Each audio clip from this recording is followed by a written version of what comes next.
الرجيم. بسم الله الرحمن الرحيم.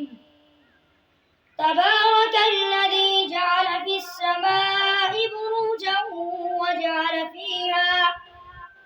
وجعل فيها سراجا وقمرا منيرا.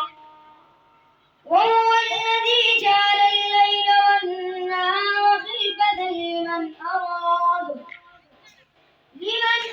أن يذكر أو أراد شكورا.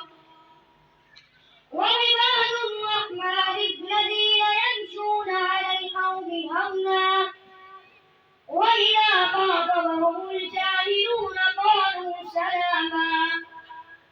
والذين يبيتون لربهم سجدا وقياما. والذين يقولون ربنا اصرف عنا عذاب جهنم إن عذابها كان غراما إنها ساءت مستقرا ومقاما. والذين إذا أنفقوا لم يسرفوا ولم يقتروا وكان بين ذلك قواما. والذين لا يدعون مع الله إلها آخر ولا يقتلون النفس التي حرم الله إلا بالحق ولا